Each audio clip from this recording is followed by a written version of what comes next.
Hello my dear future doctors and my dear friends, good afternoon everyone. तो आज हम बात करेंगे, जैसा आप देख पा रहे हैं थंबनेल में, आज हम बात करेंगे दिल्ली नीट 2024 का कट ऑफ कि दिल्ली एमबीबीएस गवर्नमेंट एमबीबीएस के लिए क्या कट ऑफ गया था 2024 में, उसकी हम बात करेंगे। ठीक है, Delhi NEET 2024 cut off, Delhi MBBS cut off 2024। अब हम बात करेंगे पहले उसकी, किसकी, ये types of Delhi NEET 2024 cut off. ठीक है, मतलब जो यहाँ पे कट ऑफ होता है गवर्नमेंट और प्राइवेट कॉलेज के लिए, उसका क्या टाइप होता है। तो अगर हम बात करें गवर्नमेंट मेडिकल कॉलेज की, ठीक है, तो कट ऑफ को दो पार्ट में डिवाइड किया जाता है कि 15% होता है ऑल इंडिया कोटा का रिजर्वेशन और 85% होता है दिल्ली का स्टेट कोटा। ठीक है, जिन्होंने 10th और 12th दिल्ली से की होती है उन्हें स्टेट कोटा मिल जाता है वहाँ का। ठीक है, इसके बाद अब हम बात कर लेंगे, यहाँ पर एक ही सीन अलग होता है प्राइवेट का। देखो मोस्टली जगह यही रिजर्वेशन होता है, 15% ऑल इंडिया कोटा और 85% स्टेट कोटा गवर्नमेंट कॉलेज के लिए। ठीक है, लेकिन अगर बात करते हैं हम जब किसकी, प्राइवेट कॉलेज की, तो प्राइवेट मेडिकल कॉलेज में क्या होता है, यहाँ पर स्टेट कोटा कट ऑफ भी होता है और मैनेजमेंट कोटा कट ऑफ भी होता है। ठीक है, जबकि यूपी की बात करें तो यूपी में पूरी 100% सीटें सिर्फ मैनेजमेंट कोटा से फिल की जाती हैं। ठीक है, तो चलो फिर अब हम अपनी जो हमारा मेन पार्ट था उस पर बात कर लेते हैं। ठीक है, यानी कि Delhi NEET MBBS 2024 cut off all India quota. ठीक है, जो कि होता है कितना, 3%। ठीक है, तो ये गवर्नमेंट मेडिकल कॉलेज के लिए ये भी पता है। इसमें हम राउंड वाइज कट ऑफ की बात करेंगे, यानी कि राउंड 1, राउंड 2 और राउंड 3 को बोलते हैं मॉप अप राउंड। ठीक है, मॉप अप राउंड बोलते हैं राउंड 3 को, और राउंड 4 को बोलते हैं स्ट्रे वैकेंसी राउंड। ठीक है, स्ट्रे वैकेंसी राउंड, और राउंड 5 होता है स्पेशल स्ट्रे वैकेंसी राउंड। ठीक है, तो ये सारे राउंड हो गए।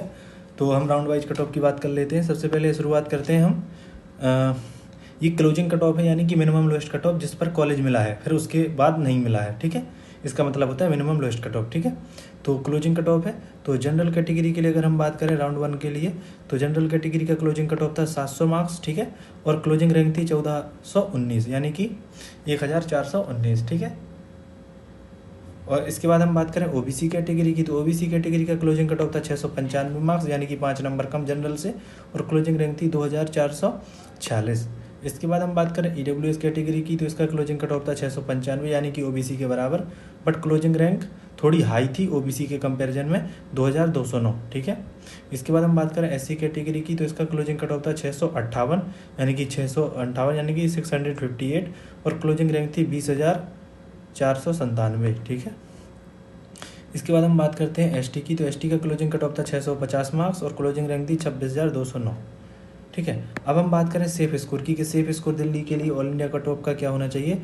तो सेफ स्कोर आप यही मान के चलिए जो लास्ट ईयर का स्कोर है। ठीक है, लास्ट ईयर का स्कोर ही आपके लिए सेफ स्कोर है। ठीक है, और आपको अभी क्या टारगेट करना चाहिए, आपको यही टारगेट करना चाहिए। ठीक है, आपको सेफ स्कोर टारगेट करना चाहिए, ना कि एक्सपेक्टेड कट ऑफ का स्कोर। ठीक है, एक्सपेक्टेड कट ऑफ इससे डाउन जाने के पूरी चांसेज हैं। एक्सपेक्टेड कट ऑफ में बाद में आपको बताऊंगा, अभी बता दूंगा तो आप वही माइंड सेट बना लेंगे। ठीक है, और कम मार्क्स शायद हो सकता है आपका दिमाग में वही बात सेव हो जाए कि लो कट ऑफ जाना है तो हम मेहनत भी कम करें, तो क्या पता आपके मार्क्स कम हो जाए। तो इस वजह से मैं आपको एक्सपेक्टेड नहीं बताऊंगा, सिर्फ सेफ स्कोर बताऊंगा कि जो लास्ट ईयर का क्लोजिंग कट ऑफ था वही आपके लिए सेफ स्कोर है। ठीक है, अब हम बात करते हैं राउंड 2 की। तो राउंड 2 के क्लोजिंग कट ऑफ की बात करें जनरल कैटेगरी के लिए, तो वो 700 मार्क्स था, यानी कि जो राउंड 1 में था वही था, और क्लोजिंग रैंक थी 1460। इसके बाद ओबीसी कैटेगरी की बात करें, तो ओबीसी कैटेगरी का राउंड 1 के कंपैरिजन में 4 मार्क्स डाउन गया था, 691 था क्लोजिंग कट ऑफ, और क्लोजिंग रैंक थी 2889। इसके बाद ईडब्ल्यूएस की बात करें, तो इसका closing cut off 5 number down गया था राउंड 1 के कंपेरिजन में। ठीक है, राउंड 2 का, और क्लोजिंग रैंक थी 3780। ठीक है, इसके बाद हम बात करें एससी कैटेगरी की, तो इसका क्लोजिंग कट ऑफ तो यहाँ राउंड 1 में ही हो गया था। ठीक है, राउंड 1 के बाद किसी भी राउंड में सीट अलॉट नहीं हुई है एससी कैटेगरी में। ठीक है, तो यही इसका क्लोजिंग कट ऑफ था 658 मार्क्स। ठीक है, इसके बाद हम बात करें एसटी कैटेगरी की, तो इसका क्लोजिंग कट ऑफ था राउंड 2 में 637 मार्क्स, यानी कि पूरा 13 मार्क्स डाउन गया था राउंड 2 में एज कम्पेयर टू राउंड 1, और क्लोजिंग रैंक थी 38,108। ठीक है, और यही इसका मिनिमम लोएस्ट कट ऑफ था सारे राउंड में, क्योंकि सिर्फ राउंड 1 और 2 में सीट अलॉट हुई है एससी और एसटी में, इसके बाद कोई सी भी राउंड में सीट या तो बची नहीं होगी, इस वजह से अलॉटमेंट नहीं हुआ है। ठीक है, इसके बाद हम बात कर लें तो राउंड 3 की। ठीक है, राउंड 3 यानी कि हमारा मॉप अप राउंड, ठीक है, जो मॉप अप राउंड होता है। तो राउंड 3 में मॉप अप राउंड में जनरल का जो क्लोजिंग कट ऑफ था वो था 696 मार्क्स, ठीक है। और यही सबसे लोएस्ट या मिनिमम कट ऑफ गया था जनरल का दिल्ली में, ठीक है, ऑल इंडिया कोटा के थ्रू, ठीक है, राउंड 3 में, ठीक है। तो यही था लोएस्ट कट ऑफ, ठीक है, क्लोजिंग कट ऑफ। तो अगर बात करें इसकी क्लोजिंग रैंक क्या थी, तो क्लोजिंग रैंक थी 1752, ठीक है। इसके बाद हम बात करें ओबीसी कैटेगरी की, तो ओबीसी कैटेगरी का भी क्लोजिंग कट ऑफ इसी राउंड में था, राउंड 3 में सबसे कम, क्योंकि राउंड 2 में 691 था और राउंड 3 में 690 था, और क्लोजिंग रैंक थी 3451, ठीक है। तो मैंने क्या बताया था आपको, राउंड 1 के लिए सेफ स्कोर बताया था ये, ठीक है। और अगर बात करें हम किसके लिए, राउंड 2 के लिए, तो राउंड 2 के लिए सेफ स्कोर होगा ये, ठीक है, जो राउंड 2 का कट ऑफ है क्लोजिंग कट ऑफ वो सेफ स्कोर होगा, ठीक है, ठीक है। और मॉप अप राउंड के लिए ये सेफ स्कोर होगा, ठीक है, जो यहाँ पे दिया है 696 690। बट सबसे बेस्ट आपके लिए सेफ स्कोर कौन सा है, सबसे बेस्ट आपके लिए सेफ स्कोर यही है, ठीक है, जो यहाँ पे लिखा है, ठीक है, यही सेफ स्कोर है आपके लिए सबसे बेस्ट, ठीक है।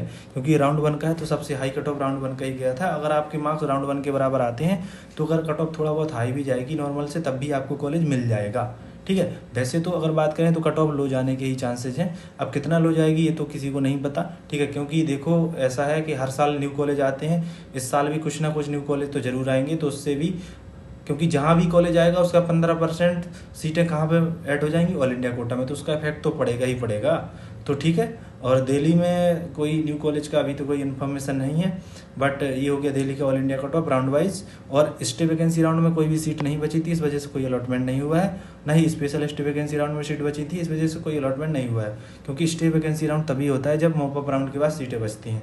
आपने तो यहाँ देखा होगा कि मॉप अप राउंड में EWS SC और ST तक की सीटें नहीं बची थी, इस वजह से उनका कोई अलॉटमेंट नहीं हुआ है। तो थैंक यू फ्यूचर डॉक्टर्स, कैसा लगा आपको वीडियो आप बताइएगा।